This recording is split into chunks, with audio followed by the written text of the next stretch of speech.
Yeah. Hi. So welcome familiar faces, most of you. Everybody in the back, once you get seated. Thanks for joining us on Zoom. For everybody who's here for that. Welcome me back, JJ Weisberg. Always happy to have her.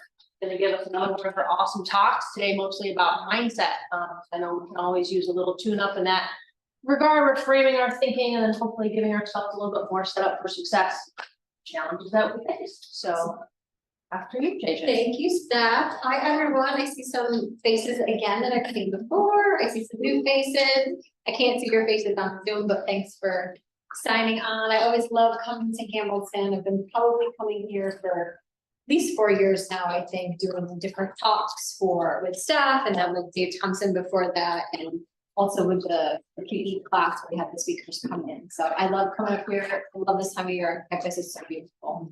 So excited to be here. Today we're going to talk about managing your mindset, how to partner with your brain. Mindset's a huge topic. There's so much you can cover. So we're going to narrowly look at a few concepts within mindset and how we can work with those. And really, anytime we're working with our thoughts, we're working with our mindset. So that's a pretty big topic to handle. So we'll kind of look at an angle of that. If I haven't met you, my name is JJ, or Jamie is my actual name, but people call me JJ, and I'm a positive psychology practitioner.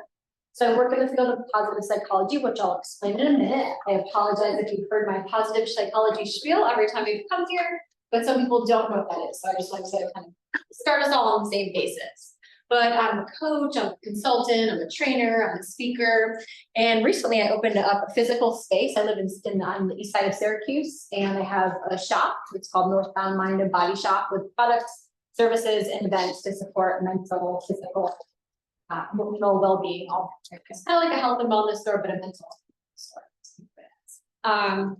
So I do a lot of things in this space, and I just love sharing this work, sharing this science, being able to talk to people, and I think this is a really hopeful field, and so I love to share the work within it. If you're not familiar with positive psychology, actually, anyone here not know what positive psychology is? Okay, well, maybe someone online, so I'll make sure that we just are all on the same page, and it's a pretty big field. So where positive psychology started was that in the late 1990s, the president of the American Psychological Association recognized that we become really well-versed in studying, categorizing, diagnosing, and treating what can go wrong, but nobody was studying, in essence, how do we make things go right? How do we help people flourish and thrive? We were kind of getting people to a neutral point. So if we were able to successfully treat something like depression, we could get them to neutral, but just because you're not depressed doesn't mean you're happy. It just means you're not depressed. And so we were getting people up to this neutral point, and nobody was really looking at, well, how do we keep going? How do we flourish and thrive and live the life we want to in this one life that we have? Nobody was also looking at how do we preventatively build resilience and not dip below neutral and need clinical support. And you absolutely can work in both ways. You can have a clinical diagnosis and benefit from positive psychology interventions, but it's kind of, there's a spectrum there. We want to be able to cover all of it. So not just helping people survive, but how can we really work on thriving in our own ways? That means something very different to every person. So that's not a prescriptive science, it's a descriptive science. Really looking at these things work for some people some of the time. And that's what I always say. Some things work for some people, some of the time. So take everything with your own researcher's lens of what works for you. But today we're going to talk about mindset. And how many times have you heard the saying, you can't teach an old dog new tricks? You know, we just get set in our ways once you get to a certain point. And I think we used to think, even scientists used to kind of think that our brain got to a point where it kind of was plastic, that we learned when it wasn't plastic, that it was fixed, and that we got to a certain point where we just weren't learning anymore. And what we found is that's absolutely not true. At any given point of time, we have a process happening called neuroplasticity. Even in our later years, our brains are always making new neural connections, new networks, and not only new neural connections, but we're also creating new neurons in the process. And this is happening again through yes, of course, there's lots of things that affect the speed, the rate, illness, injury, things that can affect this. but we're still always have the ability to learn, to grow. Our brains are constantly changing. And so if we can understand a little bit more about how our thoughts work, and this is kind of something I talk about all the time, is how often do you think about your thinking? Do we just kind of get up and go through our days? And as the longer we go through life and kind of have some set patterns, sometimes they do become very fixed. Sometimes they do become wired into our brain. If you think of, I remember visiting Peru when I was younger, and you could see these up in the mountains, just these trails where people had well-worn paths in the trails from walking over and over. And our neural connections are very much like that. We have things that we've done over and over. But if we start to just pause and have awareness and take recognition of some of the ways we think, we can change them quite quickly if we're even aware to do that. So I want to help us kind of work with our thoughts and our mindsets and our patterns today. I'm going to use, I'm sure you're, especially in academia, quite familiar with the work of Carol Dweck out of Stanford. And this is where some of the work, and I apologize about some of the formatting, whatever I plug into Steph's computer, it always makes different fonts and different things. So just, if it looks a little funky, please go with it. Blame me. I blame Steph. She gave you free food, so we can't blame her for anything. But yeah, a lot of this work comes out of Stanford University and Carol Dweck looking at this concept of mindset.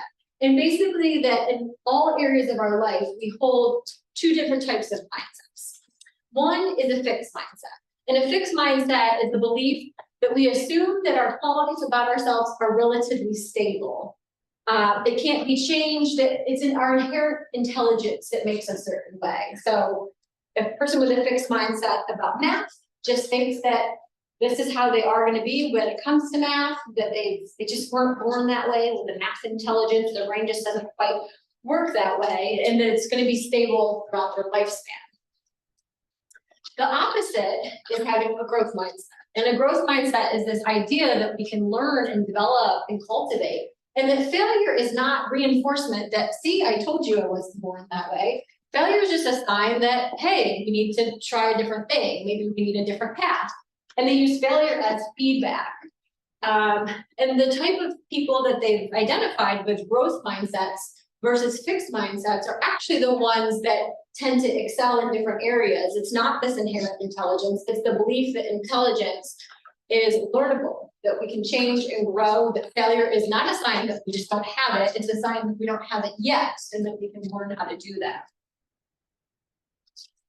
And so, again, you kind of think of these as, you know, with a fixed mindset, it's like a rock. You know, it's who you were born as, that it's just, it's nature. It's not nurture. It's nature, it's who I am, versus growth mindset is this neuroplasticity mindset that it's malleable, that our brains are plastic, they can change, and that with curiosity, exploration, that we can learn all different things. And of course, we're all born biologically certain ways. We all have certain innate, you know, when it comes to the way our brains form, the way there's certainly a genetic component to ability that we all have. We can't dispute that. But the idea with fixed versus growth is that given all things equal, that we have the ability to change and grow over the lifespan. And I really love this quote. I don't divide the world into the weak and the strong, or the success and the failures. I divide the world into the learners and non-learners. And it's about this idea that if we can be curious and flexible and understand that change is possible, that's when change is possible. When we stop that, you know, if we think we can, we think we can. If we think we can't, we think we can't. And it's a very simple concept, but it's really hard to recognize when we're doing it if we don't take the time to be aware that this is happening in many areas of our life. And what happens is these thoughts repeated become beliefs, and the beliefs become mindsets.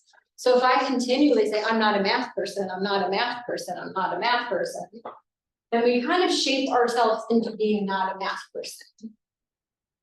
And I'm not saying, again, that some things don't maybe come slightly easier to people than others, but I do believe it's the thoughts that prevent the change that we seek and that we want.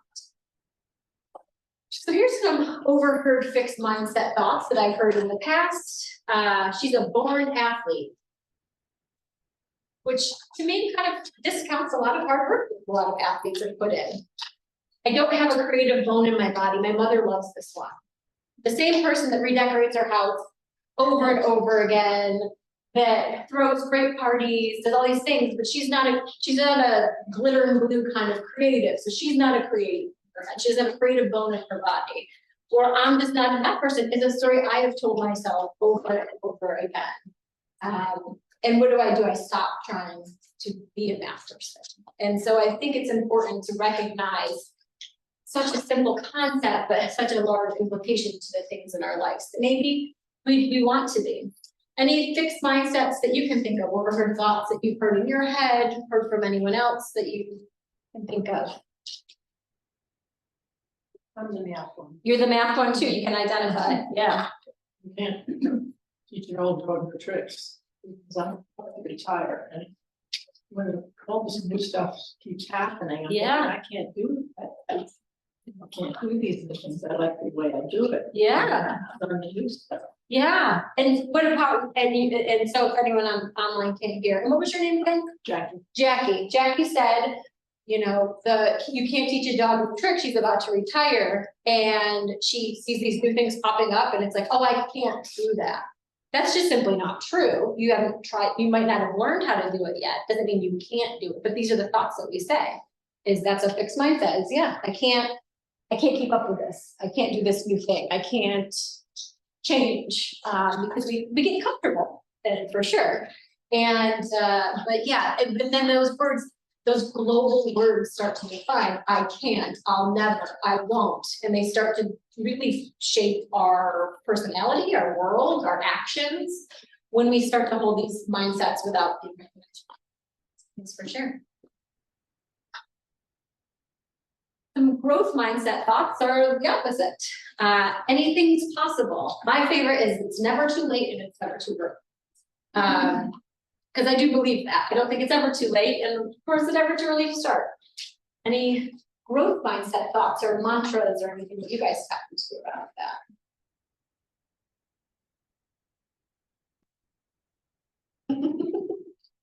That's okay if you don't ever really think of, but I didn't know if anything popped up for you. Stuff, you got any things you tap into around possibility or? I'll be honest, I didn't hear your last statement. That's okay. No, I was saying, you know, we're talking about fixed versus growth mindset, and some of those fixed thoughts are like, I'm not a math person, or I don't have a creative bone in my body. Growth mindsets are things like anything's possible, or it's never too late and it's never too early. Do you have any like things you ground in around like I can do what I put my mind to, or? I think just looking at the lens of this building, you know, a lot of people are being like, well, the gym's not for me. Okay, well, maybe it's not, but what is for you? Right. You know, there's a lot of other ways to incorporate physical activity and wellness practices that aren't just a traditional model of I have to go to the gym for an hour, I have to hop on a treadmill and I have to do X, Y, and Z. Yes, You know, can yes. you find things that are within your own strength set that maybe you don't realize that you gotta shift your framework around that. Yeah. Try and find those opportunities. Exactly, I love that. The gym's not for me is a very fixed mindset, because how much of the gym have you even explored to know if it's not for you? Are you saying that before you've ever even been in a gym? A lot of people, yes, that, you know, or have you been to the gym once or twice that just you didn't like it and now it's not for you, or you're not a gym person? And we count ourselves out from things that might benefit us, or we might want, or we might really want to tap into. And so here's an example of how a belief can lead to an action.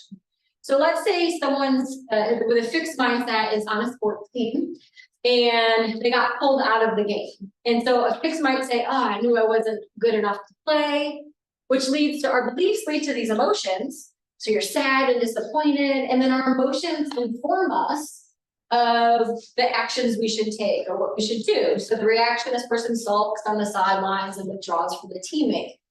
But the same exact scenario, the same exact stimulus, for someone else with a possibility growth mindset might say, all right, this gives me a minute to catch my breath. I can see what other people are doing. Maybe I can learn from them. Maybe this is an opportunity for me to refocus. And instead, they might tap into some hope. And then what do? They lean in, they get engaged, they might cheer on their teammates, which might lead to their coach seeing this involvement, which leads to a whole cascade of different events. And the idea is just that the same things can happen to us. It's not it's not the stimulus, it's our belief system is how we respond. And then the emotions we feel, and then in turn, actions we're taking. And all of this though starts with thought. So our thoughts always lead to beliefs and emotions and actions. But we have to just work with all this middle stuff. It's the same stimulus, but a different reaction.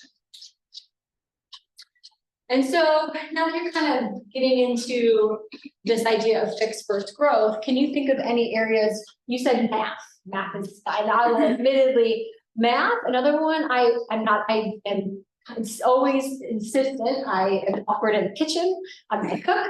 I didn't grow up around cooking. My mother was not a cook. And so the kitchen, I feel awkward. I stop, and I do have a very fixed mindset still, no matter how many times I try to tell myself to, and I'm working on it. It's a work in progress. So any areas that you can see where you're like, wow, I think anything's possible. So in business, I've opened multiple businesses. I'm always like, oh, I can do whatever I put my mind to. I'll learn, I'll figure that out. But yeah, math and the kitchen, it's really hard for me to hold that same mindset. Do you guys think of anywhere in your life where you can see that showing up differently? Gardening. Okay, tell me about that. I have a brown thumb. You have a brown thumb. See, these are very global statements about ourselves, right? So do you assume you're just going to kill anything that you, is this an inside gardening or outside or both? Any living plant. Watch out. Yes. Funny story, I also used to have that mindset until I started watering my plants. And then they survived, and I was like, wow, if I actually water them on any regular basis, if I figure out the light and make sure that they have either enough or not too much, it's really not as hard as I thought, but I just adopted the one. So we're seeing how that goes. Yeah. It's a trial basis. The trial. Yeah. I used to have the same thing. Yeah. I have a very fixed mindset that I struggle with around loading the dishwasher. Interesting. And tell me about that. Well, I'm apparently the only one who can do it right. Okay. Everyone else is not figured it out. And I know it's a bit of a problem because, it's just a dishwasher and they're just dishes. And right. You have to run it twice because you can't fit everything in there. It's not the end of the world. But right. Even still, it's really hard to move past. So do you have, maybe you're imparting your fixed mindset onto the other dishwasher loaders, and that there's possibly another way that could work right? Yep. That's an interesting one. It's the first, but yes. Okay. Yeah, maybe it's also maybe a fixed mindset around the possibility that we could all figure this dishwasher out peacefully together. Yeah, I definitely don't do that. I don't, yeah. And all data points elsewhere. I understand. Yeah, so it's interesting how it's not just, sometimes we feel, I think there are some people traditionally that have a bit more growth mindset in multiple areas and a bit more fixed. But generally what I see is there's some people that are extremely growth mindset in some areas and extremely fixed in others, myself included. And I think that's very, very normal. And I think the part is, are these mindsets holding us back from things that we want? And one of the biggest takeaways in positive psychology around achievement and goals is not like, oh, we need to have goals and get them done. And it's about the process of doing. It's about there's things in life that we just even looking back on our deathbeds and research around that it's the things that we haven't done that we really wanted to do in life that we tend to regret more than the mistakes that we've made. And so I think sometimes these mindsets hold us back from things we really want. If you don't want to cook or garden or, I think the dishwasher is in its own class, so we're gonna, we need everybody on the same page there, I get it. But some of these things might not be a big deal to you. Maybe gardening is like, well, I don't really care. I'm not really want to be a gardener. And so I'm fine to think that I'll never do that. But the things that we really want and to live the life, I always say positive psychology is the science of how do we show up in the world the way we want to? Because there's a lot of things, our mind chatter, our belief systems, our relationships that prevent us sometimes from living the way we want. So here's an example of how these things can become self-fulfilling prophecies. So let's say I'm a salesperson, but I'm like, I'm just not one of those salespeople. Because that's also something I hear a lot in the sales world is, oh, I'm not a salesperson. Well, if you're selling something, you are in fact a salesperson, but some people think that they just don't have that thing. So they give up trying to improve, and then you have a lack of sales, and then you're like, see, I told you I wasn't a good salesperson. And these things work very quickly, very simply. It's not rocket science, but it's powerful. Because the opposite, if someone says selling is a skill set that can be learned, then they might seek out practice or resources or people to learn from. And then with time, they have more sales and more skills and more, and it grows. And so these things work again quite simply, but also quite powerful. And I think here's what we also see and why we hold this idea of a fixed mindset versus a growth mindset.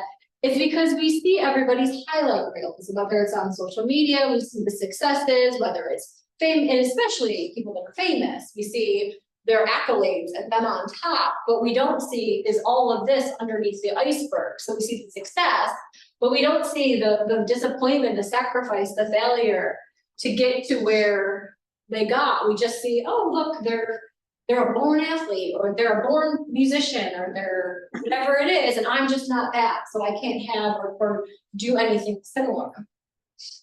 And I think people see this like with Michael Jordan. You look at his accolades, he's a 6-time NBA champion. There's a whole list here of all the things that Michael, we all know that MJ is the GOAT when it comes to basketball, but what we don't see, oh, well, I'll show you, there's a different slide. I was thinking this next, but we'll get to that one. What we don't see is the work underneath. And there's a principle, and again, I'm sorry, these slides are a little funky, called the 10,000 hours principle. There's research that has debunked that we don't need 10,000 hours, but I do think the principle, it's somewhere within this vein of we need to practice. Period. If we want to get better at something, it takes time, it takes work. And if you want to become world class, the idea is that it took 10,000 hours to become world class in any field that you're trying to become an expert in. But the general idea still remains that it takes a lot of practice to become Michael Jordan. And what we also don't see is the failures along the way that many famous people have. I love these close, have you heard of these kind of concepts, like the people we see? I love, like, Walt Disney was fired from the Kansas City Star because he lacked imagination and good ideas. Elvis was told that he's better off returning to Memphis and driving trucks. Bill Gates dropped out of Harvard and he started things called Traco Data, which totally flopped. Albert Einstein didn't speak until he was 4 or read until he was 7. He was expelled from school. Steven Spielberg was rejected from multiple, the University of Southern California School of Theater Film, and I believe a couple of others is what it says underneath there. But the idea is we see the successes, we don't see that there's lots of roadblocks along the way to everyone's successes, including Michael Jordan, who was cut from the high school basketball team. He said, I've missed over 9,000 shots in my career. I've lost almost 300 games on 26 occasions. I've been entrusted to take the game-winning shot and have missed. I've failed over and over again in my life, and that's why I succeed. And I love that idea. I love the idea of failing forward, that you need that data to recalibrate. Whenever I teach about how to change your goal meeting, there's this thing called Prochaska's change wheel. And part of it is basically failure. It's relapse. If we're trying to make a new habit, we relapse all the time, and people stop there because they're like, see, I can't eat healthy because I told you it would work, and then they stop. But that's actually part of the process, is to recalibrate and understand that that's just how we learn, is sometimes to fail. So I'd love for you to think for a minute. We can get with a partner if you want. We can do like a public share about if there was a time in your life when a door closed, but you didn't know it was actually another door opening. So, did you maybe not get a job that you really wanted, but then a better job opened up, or a relationship that ended that led to another relationship? So yeah, maybe we can just do it like a share. Can anyone think of a time that they had a closed door it actually was, you didn't realize was another little thing that was better. That's what we did. Yeah. When I was in college, I was engaged to a person, Yep. and my mother in particular did not like him. But nevertheless, decided to defend this person. Eventually, we were engaged, and my mother said, "Can you wait a year before you get married and do something?" So I went and taught at a private girls' school. And December came, I decided that I had to get this ring back, because I knew if I married him, we were gonna get married in June. I knew that I had to have my mother like it. So it wouldn't work otherwise. Yeah. And so, I gave him his ring back and in December, and so I was like girls' school, and all the little girls, especially the young ones, who I was teaching, wanted to be my bridesmaids, because they saw that I was engaged, but then they noticed my ring wasn't there, or something going on. So there's, our school had a dance with Andover, which is the boys' school, and I was the chaperone, so I was at the dance. And my husband, who wasn't there, he was teaching band, but one of his students was there. Instead, he tried to find him everywhere, and then he told him to come back. There's a chaperone there that I think you should meet. So he said, "Okay, so now I'll give him a call." So he called me, and I'm thinking, I just had broken up with the person, and I wasn't really ready to go out with anybody else again, but I said, "Okay." So came, and we went out, and 3 months later, we were engaged. So this door closed, which was Yeah. difficult for me. Yeah, sure, devastating. Yeah. And I had the church, I had everything for that time, and I had to cancel everything. It was just Yeah. really bad. Oh, yeah, And then to open it up again, yeah, so that's, yeah. And that's those kind of things that when we're sitting in the bad, when it feels like it's never going to end, or we don't understand it, or I do love to think of, what is this showing me? What am I, what is the purpose of this? Not just, this is the end of, and I think we all get in those points where it's like, I'm never gonna be okay again. And now you can look back in hindsight and say, yeah, that was not the right thing for me. And it opened up this whole other situation. Thank you for sharing that story. Yeah, I think there's so many times in our lives where we think that's the end, or we're not gonna make it. I think we talked about this in the resilience session, that what we're most afraid of is not that something bad is gonna happen, it's that something's gonna happen and we're just not gonna be able to handle it and carry on. And I was reminding everyone that we have a 100% track record, everyone here, of handling every single thing that has ever happened to you and moving on. And so we're gonna have many things when it comes to our careers, our relationships, our goals, our interests, our life, where things can go really wrong, or where we feel we failed. But I like to think that those are all just part of this like unfolding map to get us to the next step of what's right for us. And so, yeah, I've had many failures, closed doors, and things that have all led to doing work I love and relationships that are healthier for me. And I hope you can look back at those as well the same way. Now, I'm not gonna have us actually get up and take a break, but because we have a shorter session, but I sometimes put these in to end my sessions, and it's just really topic relevant. So they're called BDNF breaks. And BDNF is brain-derived neurotrophic factor. It's a nice word to pull out at a party if you're like, it's really like fertilizer for our brains. So what happens is when we move our bodies, we create way more BDNF. Exercise has been shown to rapidly increase its synthesis, but also sitting for too long decreases our synthesis and creation of BDNF. So feel free, if you want to stretch or stand up or move your body, you'll be better able to retain what I'm saying and be more creative and flexible if you move your bodies. And I always say, move your feet, change your mind. How many times have you just felt really stuck in like a thought or a situation? and you just gotta move around, took a walk, kind of just let the day progress a little bit further, and you're like, oh, I'm not quite as sensitized as I thought it was. So sometimes that's why I like walking meetings. Whenever I go running, I used to keep a notebook in my garage because I'm like, wow, I'm so smart now. Like, all the time, like, I don't know what's going on, but I got a lot of ideas.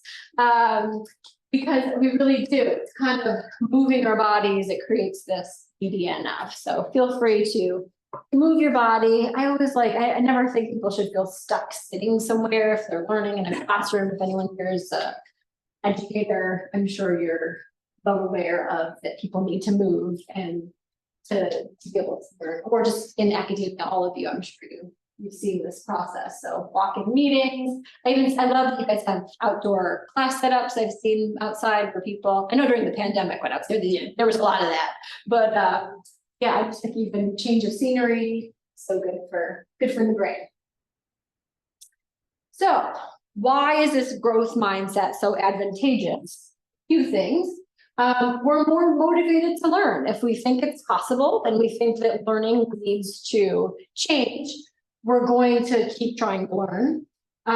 We believe that hard work is not a sign that we're innately wrong, that we're not just born that way. We don't see hard work as a sign of that. We see hard work as a sign that we're growing and changing. And actually, a lot of the research from Carol Dweck's lab looked at young kids, and some of the most successful kids in their academic environments were the ones that liked problems that worked hard, like that they had to kind of try for them, not that they just, oh, I'm smart and I can solve this and it's easy. And that predicted more success in different domains of life than that thinking that they were smart. It was that I like that it's hard because it means I'm learning and growing, not that being hard means something's innately wrong with me. Which also leads to being less discouraged by difficult things. If you have that fixed mindset that says this should be easy or I'm not smart, then again, when it's hard, they step away. They don't want to be a part of that. And use more effective strategies for learning. And the idea is if we thought that if we're talking about growth versus fixed mindsets and you're like, oh, shoot, well, I have a fixed mindset. Well, of course you can change that. That's the whole premise is that we can change. And so mindset theory says that we can change our mindsets where we feel very fixed. We can become more open. And the first step is obviously awareness and understanding where we hold these fixed things. If we don't even have an awareness, we're not going to try to change it. We're not going to try to learn more. We're just going to stop. And the brain is malleable, and we always have that ability, again, for neuroplasticity at any point in our lives. So you can absolutely teach old dogs new tricks. And keep in mind that fixed mindsets are actually very inaccurate. And that's the other thing. They account, like most people overestimate or underestimate their ability. So it's not actually an accurate judgment. We think a lot of times that, no, I'm just a good judge of my own character. I'm just not good at that. And I think we are our own experts, but I think we also are our own critics and we're our own judge, we have the thoughts and then we have the person listening to the thoughts. And so we have a lot of, I know we're all in person. I don't, everyone's like, what do you mean? But there is, if you think about it, we're thinking and then we're kind of witnessing. And so that's a pretty complex process. And we often underestimate our own ability. For people with a fixed mindset that are like, yeah, I'm a natural born math person. They sometimes stop trying to learn more and it can actually backfire on them. I have 2 children. My son is kind of been told the story and he's very naturally he's very naturally mathematic. So since he was little, teachers would tell him, oh, you've just got a math brain. You're just really good at this. And I'm not saying that that's not helpful to build self-confidence, but it's really the process that we should be praising, not the outcome. And so he sometimes doesn't try as hard in math now because he just thinks he's naturally smart in math. And I see this kind of backfiring on him where in some ways he's pretty fixed about math because he just thinks he was born really good at math. And so sometimes he'll get the quizzes back and he might miss one. He's like, I can't believe that. I'm like, well, did you study? So it can go either way, where either we underestimate our ability and stop trying, or we overestimate our ability and stop trying. And that's kind of where the fixed piece comes in. So I'd love for you, there's a place on your paper. I'd love for you to kind of think about one area where you're very fixed. Could be your garden, it could be your dishwasher. And I want you to start with writing down a fixed belief that you have, and then where you've seen the fixed behavior and the fixed result. So again, that example was, I'm not a salesperson.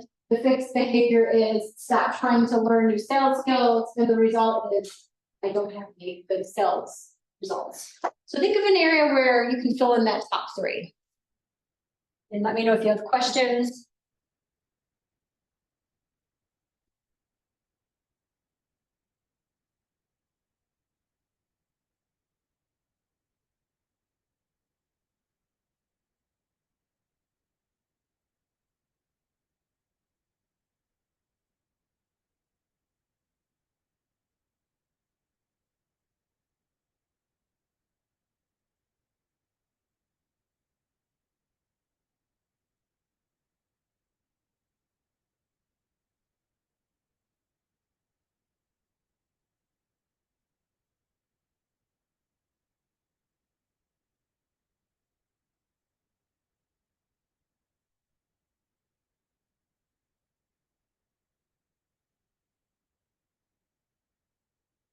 And then if you can get those three down, your belief, your behavior, and the results that you've seen, see if you can transform this simply by starting with a belief that is based in a growth mindset.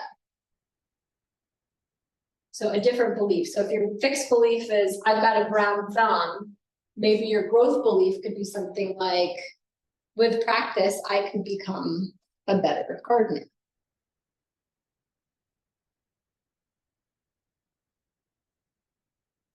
And then what might a behavior be that could result from that? And what could a result be that would result from that?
Another 30 seconds to kind of finish up your thoughts. And this is obviously just a quick way to see that we can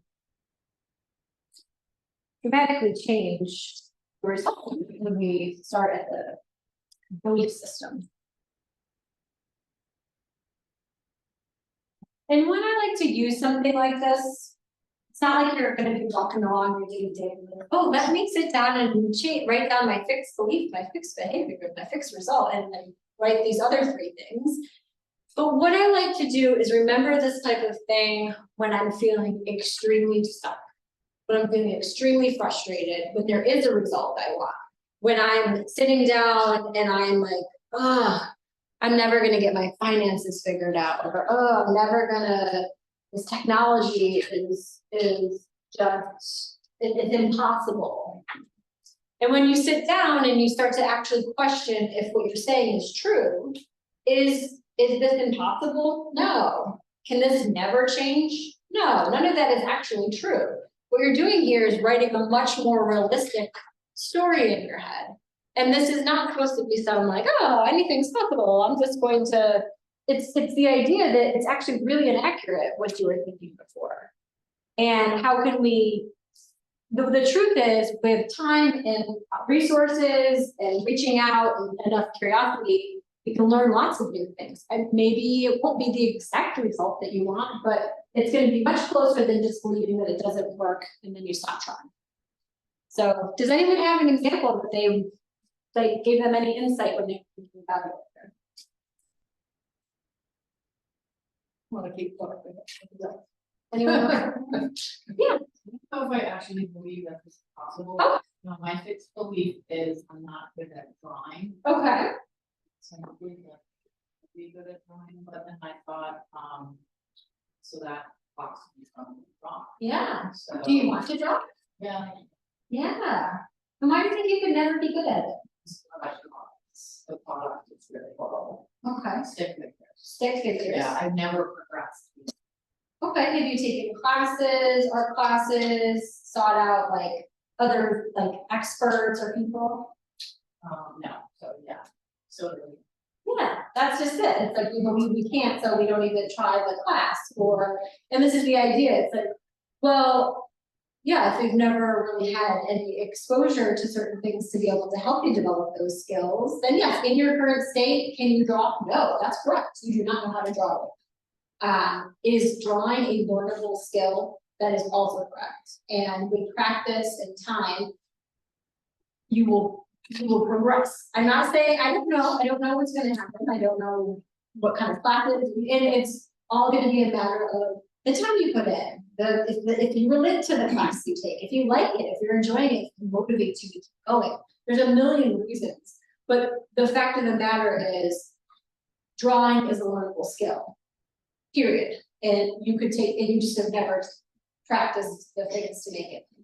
So that's the idea, is that we have this core belief that it's just not possible for us. But we have not yet tried to even see if it is possible for us.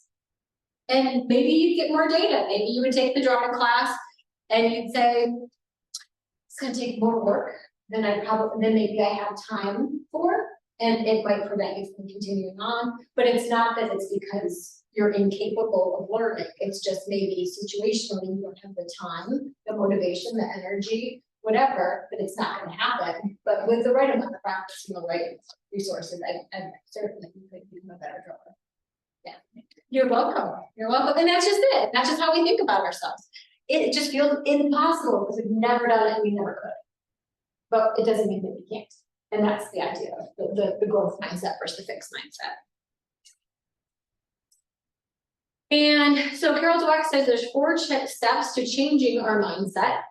The first is just to hear those voices. That's what we're doing today. We're recognizing the voices, we're hearing the brown thumb, and then I can't draw. And then recognize in there that you have choice. We all have choice if we want to work on those things or not. Maybe you don't really care that you have a brown thumb, and then we're just like, okay, well, I'll let the plants die. Or maybe you're like, I would love to have a house full of lush plants. I just see these houses out there with all the plants, they look alive, and I feel called to, like, I don't know, do you feel called to having plants in the house? You keep buying them. Yeah, you think obviously you keep buying them, right? So recognize you have choice. And I'm pretty sure if you took the time to look up the exact plant that you have, how much water it needs, where to put it. There's even an app you can get nowadays where you can identify the plant by taking a picture of it, and it'll tell you what the disease is, what's wrong with it. I'm sure you could be a green thumb with just a little bit of time. You don't believe me, I can tell. I did one, so We're trying to we're on the path to green thumbery. Yes. And you could talk back to your thoughts, like, hey, yeah, I'm not great at that yet, but I'm working on it and I'm gonna learn. And then you gotta take action. That's the other part, because we can think ourselves all the way we want, but if we don't take any action to change it, it's not gonna just change because we now have growth mindset belief. We have to take a growth mindset action, which is taking a class or seeking out a resource or whatever it takes to be able to learn, grow, change, evolve. And that's not easy because we have upwards of 50,000 unique thoughts, and that's a lot. Do the math on that. Math people often tell me, like my brother calculated that. He's like, I don't know if that's true. He's like, that's a lot. That's like every second or something. And I'm like, think of how many thoughts you have every second you're sitting here right now. I'm cold, I'm hungry, is this almost over?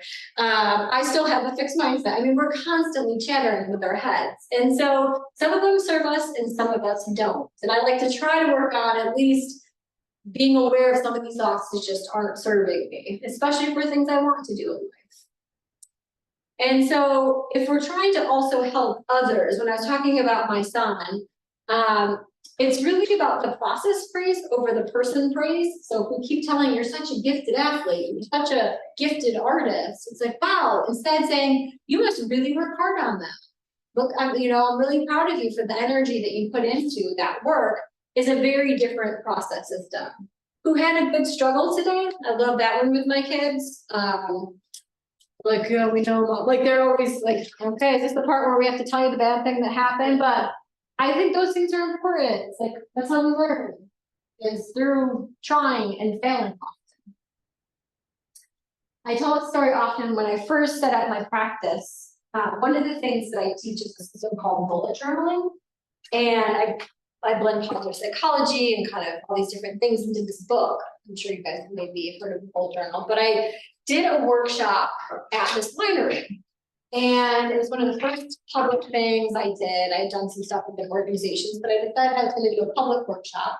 And so I booked a room at this winery and bought some food, for, got cheese and crudité set up, and people came and they had a little journaling thing, and it's really great. And people learned the system, they had fun, it was kind of a night out. And then I get done and they hand me the contract, and what I didn't realize was that I had a wine minimum of $750 because I didn't read the contract well. And everyone that was there happened to be in a fitness challenge. So like this whole gym showed up, and most people that signed up were not drinking and they were all eating healthy. So no one bought wine. I figured like a certain amount of people would buy that. So when I was done, I had two choices. I could give them $750 or whatever the differential was, $600, or I could buy $600 worth of wine. So obviously I bought $600 worth of wine, and I remember going home to my house, sitting down at the counter, and I got out a wine glass and I cracked the bottle open and I cheers to myself. And I said, I will never not read the contract again. How exciting. Instead of being like, obviously I'm not cut out for this. Obviously I shouldn't be doing public workshops. It's like, no, cheers to like, look, how else do you learn to read the contract without sometimes just not reading the contract, quite frankly. And I think that's a message kind of globally. It's like, sometimes we don't learn things unless we have those moments where we fail. And then we're like, oh, I want to do that again. So cheers to all these little things that we learn along the way, because that's how you go forward. And a couple last concepts. I know we're running here out of time. I don't have my watch on today. I was telling stuff. Such a silly little word, but so powerful. Just add that to anything. I don't have a green thumb yet. I can't draw yet. I mean, it's just like, if we can just remember this tiny little word to add to things, it is very powerful. So my kids look at it like, we know, yeah, but like, it's so, it's a powerful word, small with it. And the last thing, if you walk away with anything today, is that when we're thinking about emotions and feeling stuck, at the bottom, I always bring in curiosity, because if we're in like despair, grief, shame, and these really strong emotions, we can't just go to hope and optimism and, oh, I can do this. But curiosity is kind of this middle emotion where it's not really considered like a negative, or I think all emotions are like valuable ones, there's good or bad emotions, but curiosity sits somewhere in the middle where it's just like, huh, that's interesting. And if we can come into this place of like, I feel so stuck right now, and look at it from a lens of curiosity, it helps open us up, because in some of the other sessions I talked about, the quote unquote negative emotions narrow us, they keep us into like laser focus in a certain ways, and positive emotions broaden us. The curiosity is one of those emotions where it can kind of be broadened enough to actually see possibility, to actually look for resources or options. And so the next time you feel really stuck in something, or like, I'll never figure this this computer system out, or I'll never get out of this really bad relationship, or whatever it is. If you can look at it like, huh, fascinating. And sometimes we want to say a million expletives or whatever when we're really frustrated, but if you can come at it with like, interesting, and look at it with more like a lens of curiosity or like a scientist, I think it helps open us up. And we don't have to be super hopeful yet. We don't have to be like, oh, I got this. We can just be in a curious state. So bring curiosity whenever you feel stuck. It helps me all the time. And I love this little thing here I'll leave you with. Curiosity results in exploration. Exploration results in discovery. Discovery results in pleasure. Pleasure results in repetition. Repetition results in mastery. Mastery results in new skills. New skills results in confidence. Confidence results in self-esteem. Self-esteem results in a sense of security, and a sense of security leads us to more exploration. And this idea, and same thing in positive psychology, when we talk about this like upward spiral, where like good emotions beget other ones, which lead us to resources and seeking things out. And it's not about just like burying your head in the sand and being positive, but it's about believing in possibility. And I think that's a very different thing. And talking to your thoughts, because like I said, half the time they're often very inaccurate and very limiting. So putting this into practice, if you have some things that you're trying to do, seek out someone else that's done it. I love to do that. I'm like, hey, what did you learn from your fail forwards? What else did you learn along the way? And really be open to this changing mindset. Start catching those voices.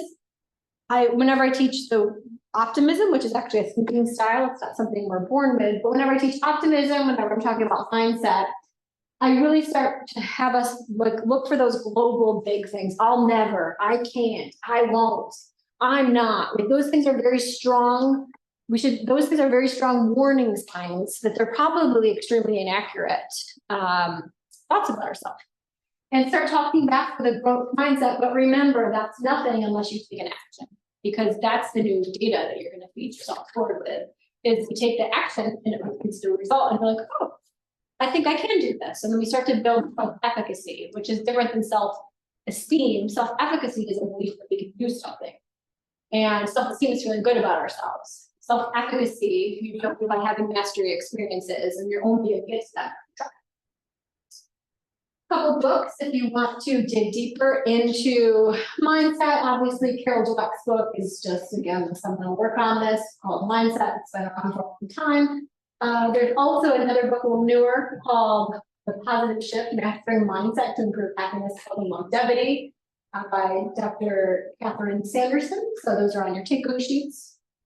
And if you can always reach out and connect with me, I'm on LinkedIn, I'm on Instagram for my practice with Head Northbound, but also Northbound Mind and Body Shop, because I do events there and different things, retreats, all sorts of stuff that you can stay connected. So I thank you. Oh, and then a little bit, I always put a little aha and commitment on any of my takeaway sheets. The aha is just like, oh, I had a little aha moment. I'm going to recognize that. But I love a commitment. If you spend an hour, I know you got free lunch, but if you spend an hour listening to something, maybe there's a small commitment that you want to walk away with. Maybe it's, I commit to watering my plants. Whatever it may be. But I thank you all. If you have questions, I'll stick around. But it's been always lovely being with all of you. And thanks for being here. Yeah, thank you.